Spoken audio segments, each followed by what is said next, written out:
राज्यों में बीजेपी की जीत ने एक बार फिर साबित कर दिया है कि नरेंद्र मोदी के अलावा इस देश में कोई नेता नहीं है जिससे देश की जनता वाकई प्यार करती है।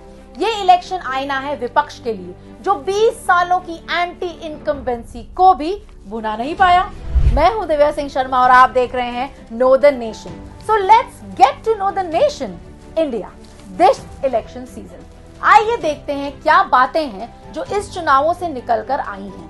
क्या है देश की जनता का मूड और कैसे ये इलेक्शन 2024 के लोकसभा चुनावों का भी मूड डिसाइड करने वाले हैं। राजस्थान, छत्तीसगढ़ और मध्य प्रदेश, ये तीनों राज्य हिंदी हार्टलैंड हैं और देश की राजनीति तय करने में बड़ी भूमिका निभाते हैं। 4 महीने पहले तक मध्य प्रदेश का माहौल कुछ और था, लेकिन मोदी जी ने कई कड़े फैसले लिए, संगठन में फेरबदल किए और बैलेट पूरा बदल दिया।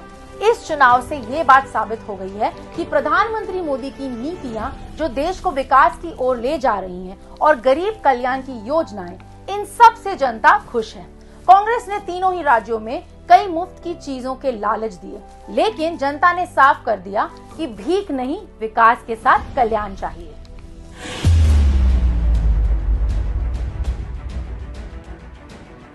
इन चुनावों में सबसे बड़ा फैक्टर रहा महिला वोटर्स।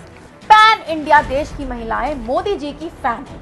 वजह है मोदी जी की वुमेन लेड डेवलपमेंट की नीतियां, चाहे लाडली बहना जैसी गरीब कल्याण योजनाएं हो या फिर मुद्रा, मातृवंदन और बेटी पढ़ाओ बेटी बचाओ, वेलफेयर स्कीम्स या फिर राजनीति में महिला आरक्षण। देश की बेटियां प्रधानमंत्री के साथ हैं। इन चुनावों के बाद ये भी साफ हो गया कि इस देश में अब जातिवाद और तुष्टीकरण की राजनीति नहीं चलेगी।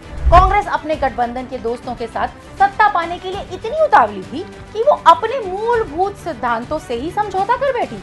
मतलब कि वो सिद्धांत जो वो क्लेम करते हैं कि उनके प्रिंसिपल्स हैं, उनको भी भूल गए। राहुल गांधी ओबीसी और जातिगत जनगणना की बांटने वाली राजनीति कर रहे थे, लेकिन जनता ने इसे बुरी तरह से नकार दिया है।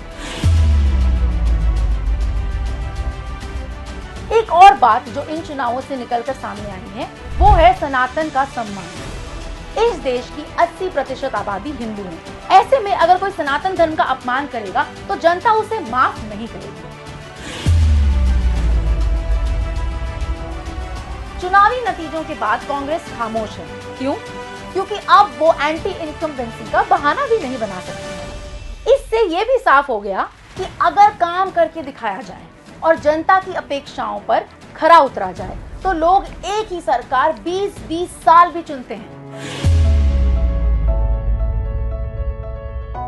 जिस नॉर्थ साउथ डिवाइड को कांग्रेस भुनाना चाहती है, वहां भी साफ हो गया है कि ऐसा कोई डिवाइड है ही नहीं। तेलंगाना में भले ही बीजेपी हारी है, लेकिन पहले की तुलना में उनकी सीटें बढ़ी हैं। यानी साउथ में भी बीजेपी का प्रभाव बढ़ रहा है।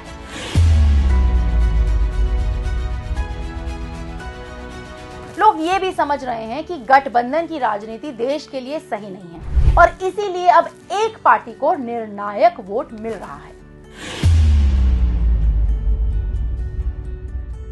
कांग्रेस के लिए ये दौर आत्मचिंतन का है कि कैसे देश की सबसे पुरानी पार्टी को जनता ने बुरी तरह नकार दिया है। खास तौर से राहुल गांधी, जिनकी ना तो भारत जोड़ो यात्रा काम आई, ना ही कोई और रणनीति। अगर कांग्रेस वाकई अपने वजूद को जिंदा रखना चाहती है तो बजाय देश को तोड़ने वाली राजनीति के रचनात्मक विपक्ष की भूमिका में आना होगा।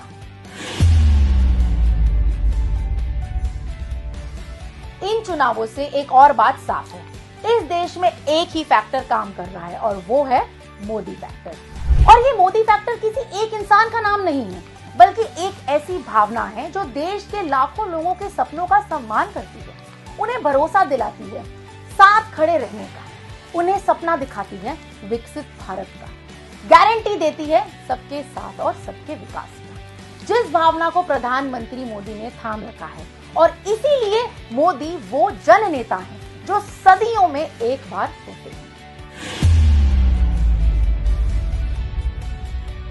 ये चुनाव एक कर्टन रेजर है आने वाले 2024 के चुनावों का।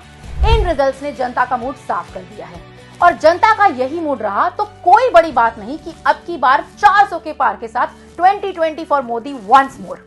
वीडियो पूरा देखने के लिए अनेक धन्यवाद। That's me Divya signing off. आप फॉलो कीजिए और देखते रहें नो द नेशन।